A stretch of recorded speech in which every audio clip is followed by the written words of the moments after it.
What to do, people? It's Hero of the Streets here with another video of Jujutsu Kaisen. Now, this will be chapter 138 and the beginning of a new arc. As usual, I'll read through it and then I'll upload another video about my review later on.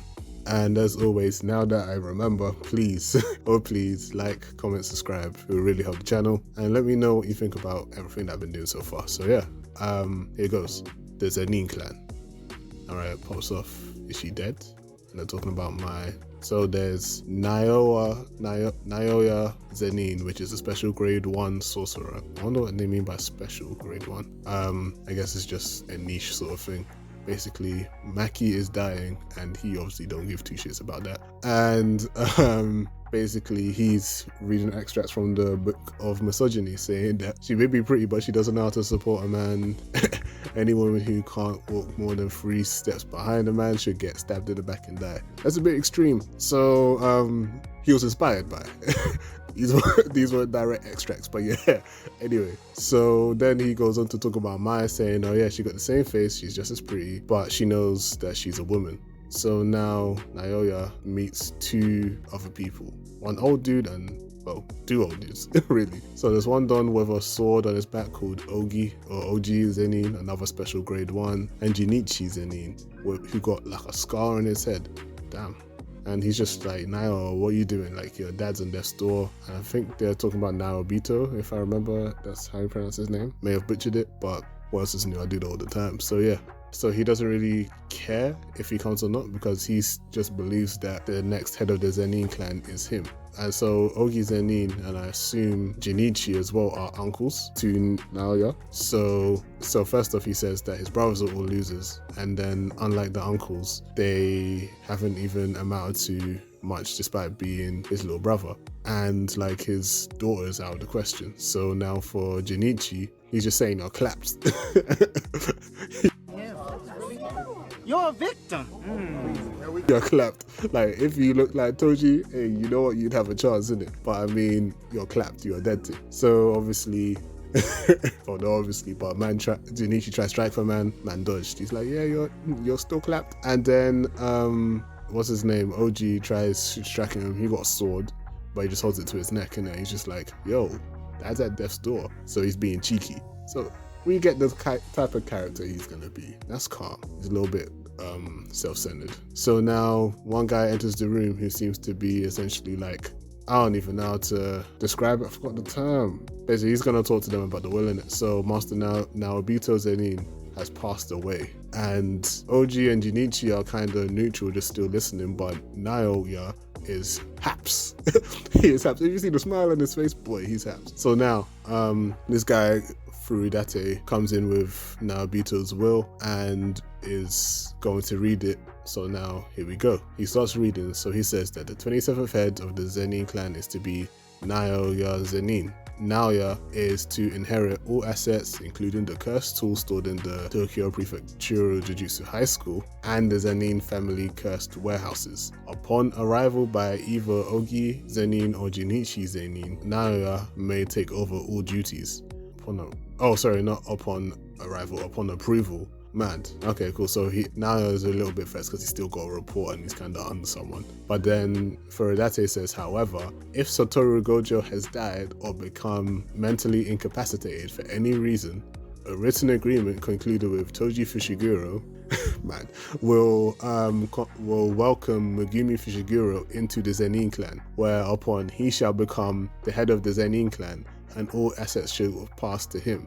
And it's funny, this guy's eyes just like, yeah, you gotta keep that shit in mind, my guy. But yeah, Naoya is vexed. Like, if you see his face, boy. Now, he's musing to himself, so like some time has passed, and he's just saying how their uncles are weak, and he assumes that they'll probably prefer Megumi over him. So yeah, they're not gonna intervene. Like, the power struggle is not really their concern. As of yet, anyway. So now the house up who was following Naoya before is just saying like, it seems that Megumi right now is searching for Yuji in Tokyo, and Naoya actually has no idea who Yuji Itadori is. So like Jujutsu High School, no, but not the wider Jujutsu world, which is a little bit surprising. You'd think that one of the big 3 clans, which has a couple Zen'In members and a couple sorcerers here and there, and their prominence in that world would know about it. But yeah, maybe again, Naoya is very self-centered. So yeah, he orders the girl to just say, yo, let the streets know, let the streets know, let the higher ups know that I will kill Sukuna's vessel. And he's thinking, okay, cool, so Megumi will probably be right next to Sukuna's vessel as well. After all, he is hunting him down. And he says, yeah, he'll just kill both of them. And the fact that Tokyo has become pretty much a hellhole when it comes to demons, he don't even care. Like, well, it doesn't really matter how in general, because it's all chaotic. Anything could happen and you could just charge it to the game,